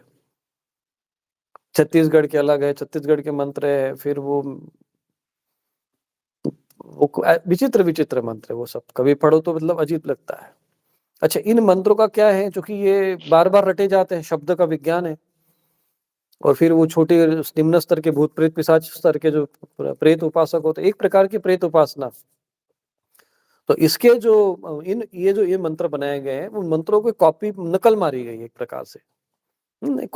नकल मारी गई, चलो ये इस प्रकार के मंत्र होते, चलो अपने भी देवता का, ये अपने भी जो प्रेत पिशाच है, इनके भी हमें कोई मंत्र बना देते हैं। शैतानों के मंत्र बना दिए भाई, कोई मतलब। और उसके कुछ ऐसे पिशाच, नर पिशाच, इनको तुम चांडाल भी कहो तो मुझे लगता है कि वो भी अपमान है उस चांडाल शब्द का। इन लोगों ने वो वेबसाइट पे डाल दिया है शैतान को सिद्ध करने का विधि, पूरी इंटरनेट पे, तंत्र के नाम पर। अब बताओ इनके लिए क्या करना चाहिए इन लोगों के साथ। इन पिशाचों को इतना भी नहीं समझ में आ रहा है कि अगर हम ये चीजें लिख दी है, कोई व्यक्ति करेगा, और उसमें लिखा भी है कि भाई इसमें कोई आप सही उपयोग नहीं कर सकते, नुकसान नहीं करोगे, दूसरे का अहित करना हो तो ये मंत्र। यार क्यों चीजें ये समाज में फैलाना, तो कोई इनके विरुद्ध एक्शन भी नहीं है। तो हम तो चक्कर में पड़ गए, अब हम करे तो करे क्या। तो हमें बस हनुमान जी की प्रेरणा हुई, माँ भगवती तो है ही है दुष्टों का दमन करने वाली, बस उन्हीं की प्रेरणा से ये अभियान शुरू हुआ है। अब सीधा ये जो भी जहां पर भी इस प्रकार के लोग होंगे, बजरंग बाण जैसे जैसे तीव्र गति से आगे बढ़ेगा, जितने बाण उतने हनुमान, जितने बजरंग बाण उतने हनुमान, दौड़ा दौड़ा के मारे जाएंगे इन लोगों को। इनका समय, इनको समाप्त करना पड़ेगा। ये समाज के लोग, मतलब कैसे लोग हैं, आप कल्पना करो, मतलब सोचो तो। अच्छा, इनका प्रभाव होता है, मैं ये नहीं कहता कि इन मंत्रों में कुछ भी सत्यता नहीं है। अब ये बस केवल इन चीजों से केवल वही लोग बच सकते हैं जिनके पास ये कोई दैवीय शक्ति होती है। मैं बोल रहा हूँ, उन लोगों को, कोई मान लो बाई चांस ऐसा कोई सुन रहा हो ना इस प्रकार का कोई व्यक्ति, तो उसको तो लगेगा कि नहीं अब हम इन्हीं पे तंत्र चढ़ा देते हैं। हमें पता है ऐसे हमारे ऊपर खूब लोगों ने, जब बीच में ऐसे भी हुआ, कुछ लोगों ने भेजा भी, सोचा कि चलो बाबा धमकियां भी दी, लाइव में ऐसे कुछ आया। मैंने क्या करना है, अब हनुमान जी लेके गदा दो को लेके दौड़ पड़े। अब तो हमारे चेले ही लोग बता रहे हैं, एक दिन देखा था ना, 10-12 ऊपर चले गए। तो ऐसे जाने चाहिए, जो करे सो मरे। क्यों दूसरों को तुम कष्ट पहुंचाना चाहते हो, तो तुम्हारी भी गति क्या होनी चाहिए। ऐसे लोगों के साथ दया थोड़ी की जाती है। भूत प्रेत पिशाचों के प्रति क्या दया करना है, ये तुम्हारे प्रति दया नहीं दिखाते, तुम इनके प्रति क्यों दया दिखाए। इसलिए बजरंग बाण है। इसलिए कुछ लोगों को बजरंग बाण नहीं पढ़ना चाहिए, क्योंकि इनके शरीर में प्रेत बैठे हुए, पिशाचों के प्रभावित है, पिशाच उपासक है, प्रेत उपासक है। एक सज्जन व्यक्ति जो बजरंग बाण पढ़ रहा है, उसे कुछ परेशानी नहीं हो रही है, हनुमान जी के दिव्य दर्शन हो गए। मुझे एक भी कोई साधक ऐसा दिखा दे, मैं इतने दिनों से मैं बजरंग बाण लाइव में बोल रहा हूँ, जिनको आकर हनुमान जी आकर स्वयं बोल दे कि भाई बजरंग बाण मत पढ़। और ऐसे कई श्रद्धालुओं के अनुभव है, जिनको स्वयं हनुमान जी सपने में आकर कह रहे कि बजरंग बाण पढ़, या किसी संत महापुरुष ने आकर सपने में आकर कहा कि हाँ बजरंग बाण पढ़ो, संकेत मिल रहे हैं बजरंग बाण पढ़ने के लिए। क्यों कहा जा रहा है। अब मेरे जैसा साधु महात्मा क्यों ये सब चीजें कहेगा। मेरे पास भी कई ऑप्शन थे, आज लाइव में आता हूँ, कई लोग मानते हैं, बस मैं भी सोच के मैं भी ऐसे कई मंत्र जानता हूँ झाड़ फूक करने वाले। 20-25 वर्षों में मैं यहाँ पर अपने क्षेत्र में रहा, अगर मैं बस केवल एक मोर पंख लेकर अगर बैठ गया होता ना एक मंत्र सिद्ध, एक ही भी मंत्र अगर मैं सिद्ध करके, इतने मंत्र हम जानते हैं और कई मंत्र हमने सिद्ध भी किए जो लोग कल्याण के लिए, अगर एक मंत्र लेकर भी अगर मैं बैठ गया थोड़ा यहाँ प्रतिदिन जो है 1000-2000 दरवाजे पे खड़े रहते, लेकिन क्या लाभ क्या होता, उससे क्या प्राप्त होता। क्या हम इसी के लिए साधु बने थे, इन्हीं चीजों के लिए। आज हमने अपने जीवन को शुद्धता के साथ, पवित्रता के साथ, अध्यात्म से बनाए रखा, ईश्वरीय साधना आराधना में रखे रहे, धैर्य रखा, 20-25 वर्ष ऐसे ही चले गए, लेकिन आज समाज को जो आवश्यक, जब परिपक्वता आ गई है तो आज बोल रहे हैं, अधिकार के साथ बोल रहे हैं, साहस के साथ बोल रहे हैं, लोगों का लाभ हो रहा है, लोगों को सन्मार्ग दे रहे हैं। तो वो उस समय भी हो सकता था, वो जो जितना हमारे माध्यम से प्रारब्धवश जो कुछ लोक कल्याण, जगत हित होना था, वो वैसे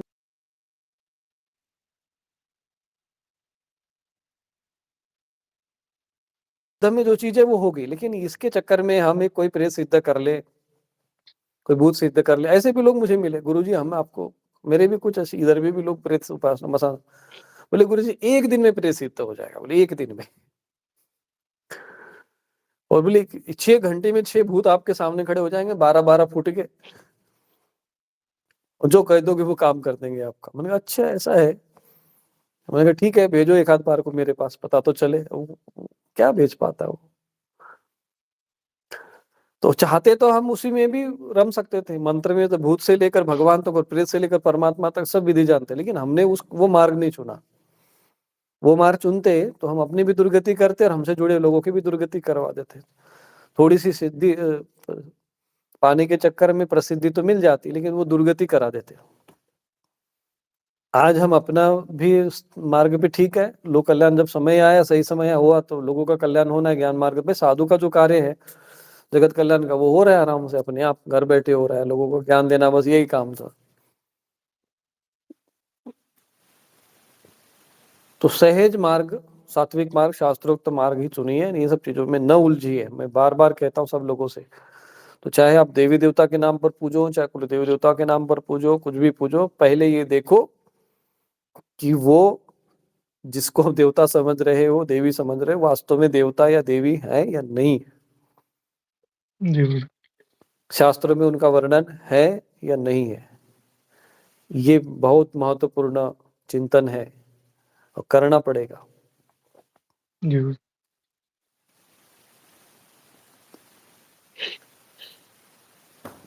हम्म।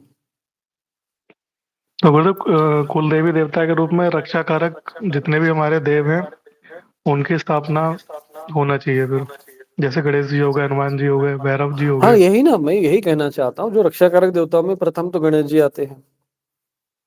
अब भगवती माता जो पार्वती थी, उन्होंने अपनी रक्षा के लिए एक देवता का निर्माण किया, और गणेश जी, जी और जब वो रक्षा के लिए खड़े हो गए तो भगवान शंकर को भी अंदर नहीं आने दिया।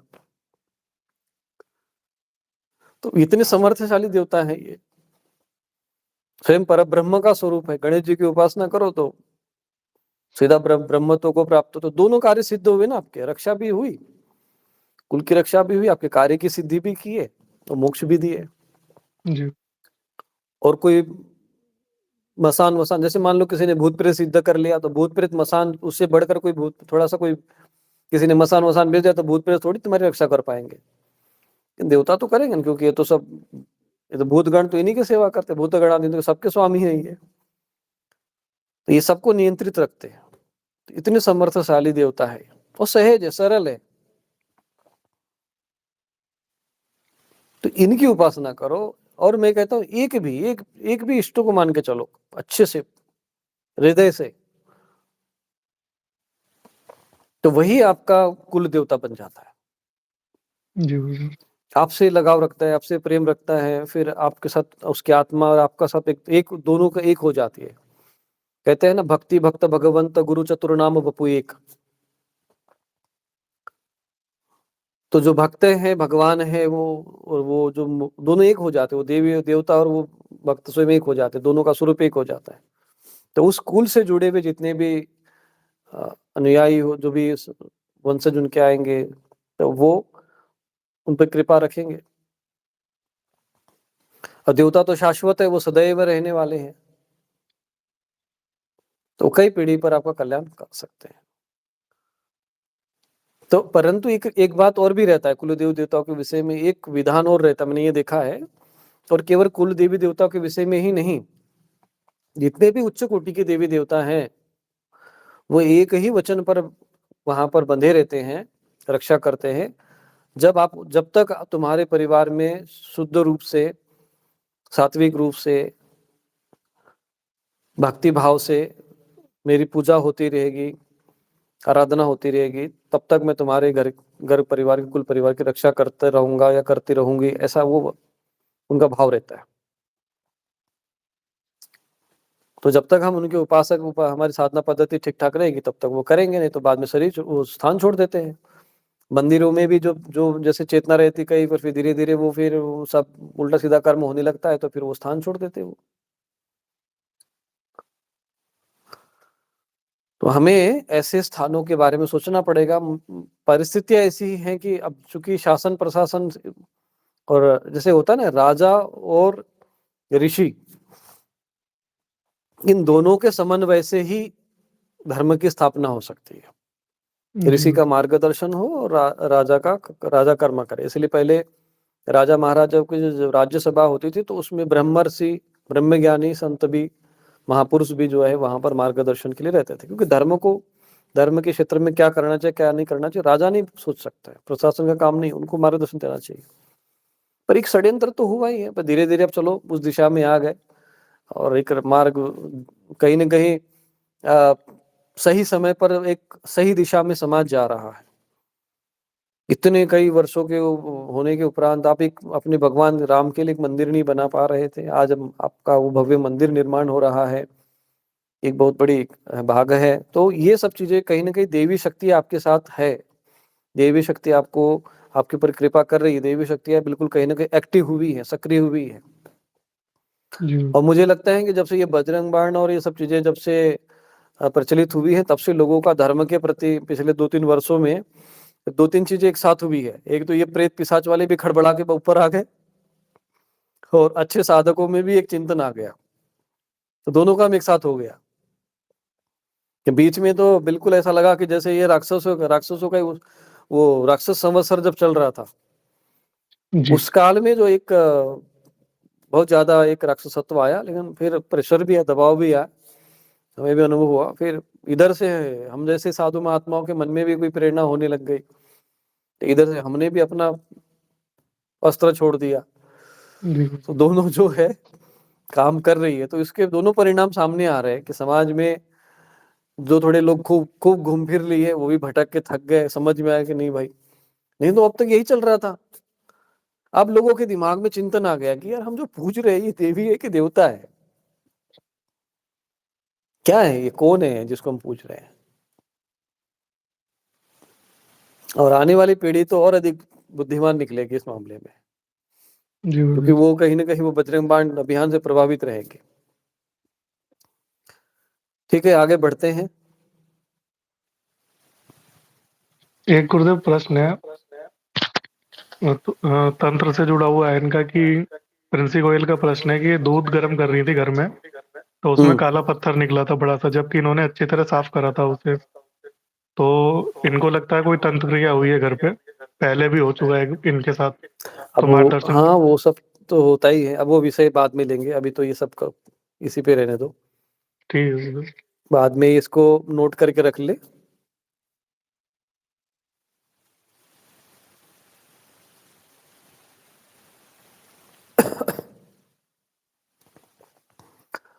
गुरुदेव, ठीक है, फिर आज जो प्रश्न एक समाप्त हो गए हो, तो फिर इस विषय पे कभी और पुनः चर्चा करेंगे, जो प्रश्न आते रहेंगे।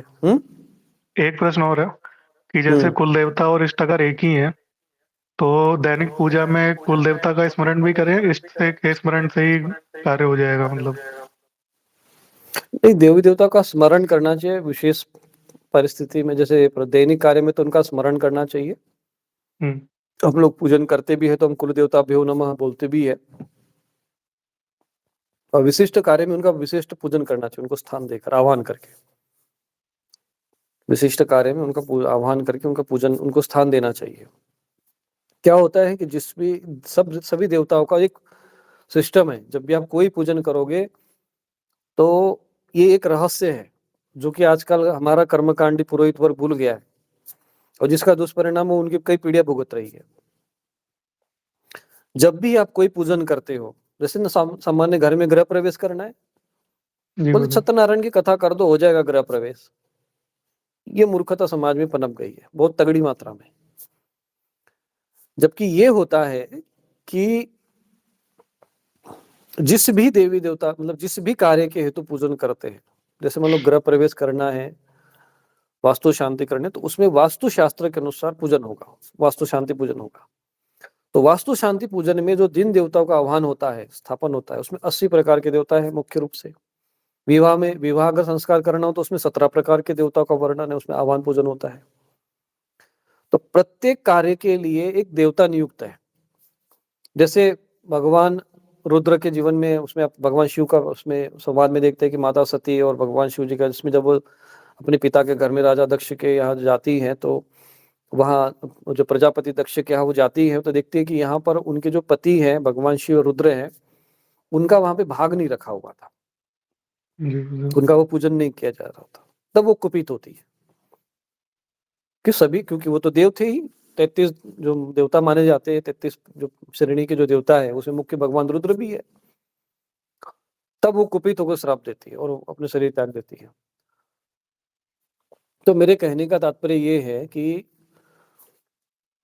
हमें उनसे संबंधित सभी देवी देवताओं की, जो वास्तु शांति का है तो वास्तु शांति के देवी देवताओं का पूजन करना चाहिए और उनका आह्वान से लेकर पूजन करना चाहिए। ऐसे कुल देवी देवता का भी जैसे विवाह आदि होता है, तो उनके लिए भी एक स्थान देना जरूरी होता है। स्थान दो, वहां पर उनका पंचोपचार पूजन करो और उनके निमित्त भोग रखो, बस उतने से देवता प्रसन्न, और उनसे प्रार्थना कर दो, बस हो गया।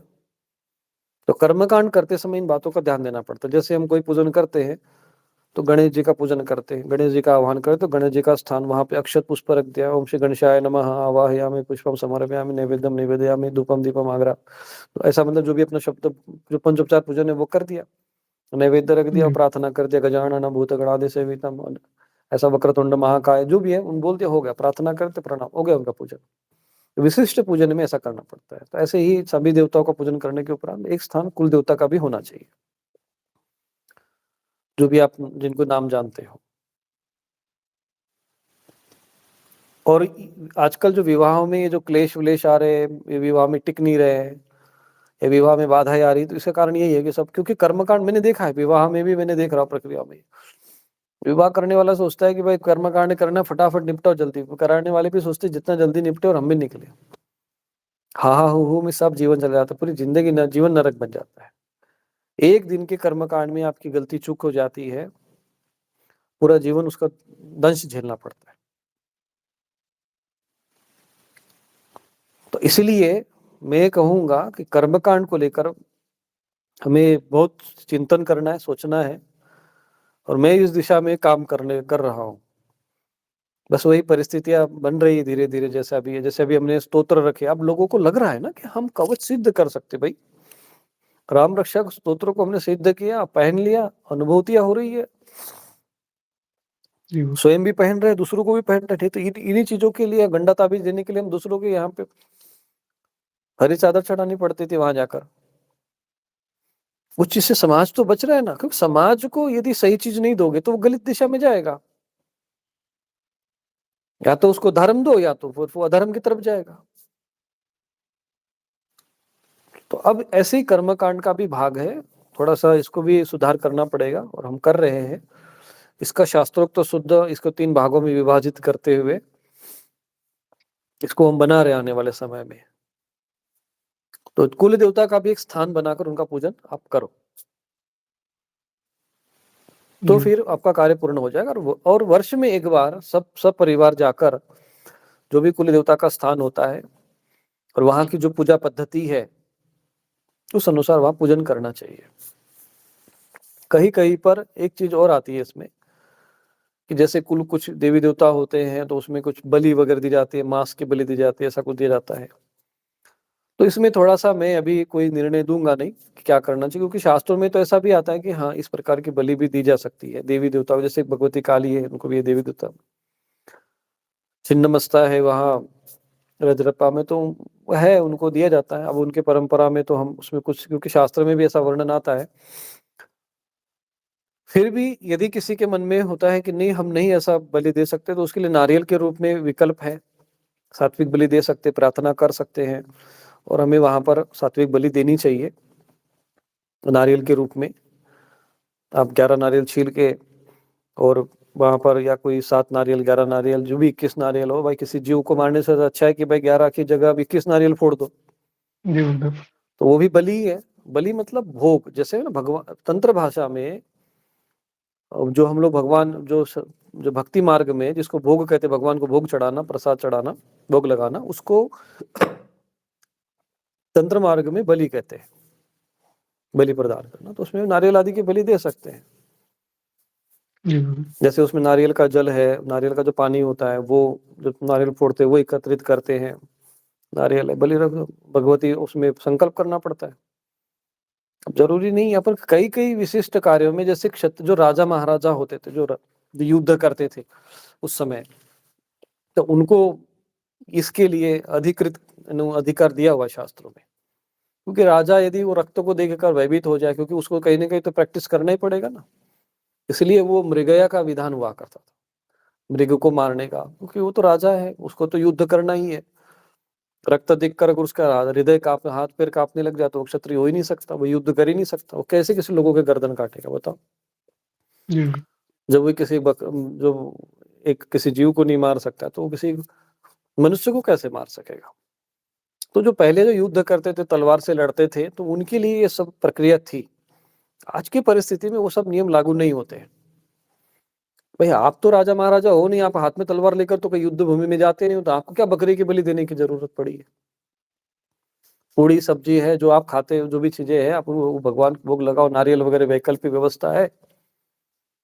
नहीं, हमारे पूर्वज देते थे, भाई तुम्हारे पूर्वज तो तलवार भाला भी लेके घूमते थे साथ कमर में, तो वो अब तुम भी लेके घूमो फिर, जब भी जाओ तो तलवार लेके चलो, फिर देखो तुमको शासन प्रशासन क्या करता है। उस समय की जो परिस्थितियां हैं वो अलग थी, वो नियम आज लागू नहीं कर सकते। वो आज के हिसाब से आपको बलि प्रदान करना चाहिए, जीव हत्या आदि सब चीजें थोड़ा उचित नहीं है। फिर भी अब इस मामले में पूर्ण रूप से तो मैं कोई निर्णय नहीं दे सकता, जिसको जैसा समझ में आए, लेकिन मैं यही कहूंगा नारियल आदि की सात्विक बलि देने चाहिए। और भगवती को ऐसा नहीं कि आप बकरा ही काट के दोगे तभी वो प्रसन्न होंगे, नारियल की बलि देंगे तो भी प्रसन्न होंगे, भोग लगा दोगे तो भी प्रसन्न होंगे, कोई भी भोग लगा दो प्रसन्न हो जाएंगे। जी गुरुदेव।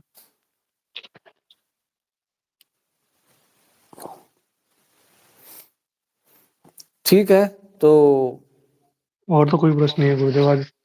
चलो आज यहीं पे समापन करते हैं, और कल फिर पुनः चर्चा करेंगे। वैसे ये विषय और भी अच्छा गंभीर है, इसमें थोड़ा अधिक से अधिक शॉर्ट्स बनाया जाए, और जो भी जी गुरुदेव। श्रद्धालु लाइव देख रहे हैं, मान लीजिए कि 1000 लोग तो अभी समय लाइव देख ही रहे हैं, तो जी प्रयत्न करें गुरुदेव। कि इसको अधिक से अधिक लोगों तक पहुंचाएं, जी क्योंकि ये गुरुदेव सबसे विषय हमें सबको मिलकर हमें इस अभियान को आगे बढ़ाना पड़ेगा। केवल मैंने एक मार्गदर्शन दिया, आपको बोलने के लिए, ज्ञान देने के लिए कोई एक माध्यम चाहिए, कोई संत महापुरुष, क्योंकि हम सबके लिए हैं, सबकी बात कर रहे हैं, सबके हित की बात कर रहे हैं, कोई किसी हम शिष्यों के लिए केवल हम ये सब लोगों का अपने शिष्यों तक सीमित नहीं है, ये सनातन धर्म के समस्त अनुयायी के लिए अभियान है। तो हमें इन सब विषय में सोचकर इस विषय पर चर्चा करनी चाहिए, अधिक से अधिक लोगों तक इसको पहुंचाइए, और लोगों को इस विषय में जागृत करिए जी कि कुल देवी देवता के नाम पर समाज में जो छल कपट छद्म पे नहीं, ये सब समाप्त होना चाहिए, जड़ सहित समूल नष्ट होना चाहिए। हमने तो अपना काम कर दिया है, बजरंग बाण लग गया है, आप भी पीछे और भी लगा देंगे, जो कुछ भी और कमी है अस्त्र शस्त्र वो भी लग जाएंगे। बहुत सारे दिव्यास्त्र प्रयोग है वो जो आने वाले समय में प्रयोग होंगे, ये तो नष्ट होना ही होना है। फिर भी ये है कि विवेक बुद्धि हमारी है कि आप संयम करो तो और अच्छा है। और दूसरा ये है कि जो भी प्रथाएं कुप्रथा है देवी देवताओं के नाम पर है, उसमें सुधार करें।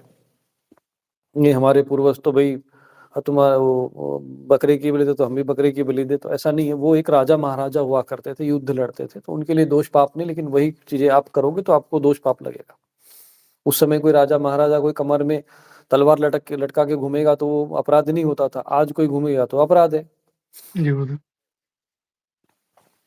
तो वो जो चीजें उस समय के नियम आपको आज नहीं लागू कर सकते, आज के हिसाब से आपको बलि आदि व्यवस्था करनी चाहिए, और उसमें देवी देवता को कोई समस्या नहीं आएगी। पर कुछ लोग अपनी अज्ञानता मूर्खता का दुराग्रह लेके जड़ पकड़ बैठ जाते हैं, तो फिर ठीक नहीं है। हमें अपनी विवेक बुद्धि से काम लेना है। अब जिन मूर्खों को अपना जीवन दुर्गति को लेके जाना हो, जिनको जो करना है वो करे, लेकिन समझदार व्यक्ति को ये चाहिए कि अपना सुधार, अपना जो है मार्ग, जो स्वयं विवेक बुद्धि से अपना निर्णय ले और अपना मार्ग प्रशस्त करे। ठीक है फिर, नारायण नारायण नारायण। प्रणाम।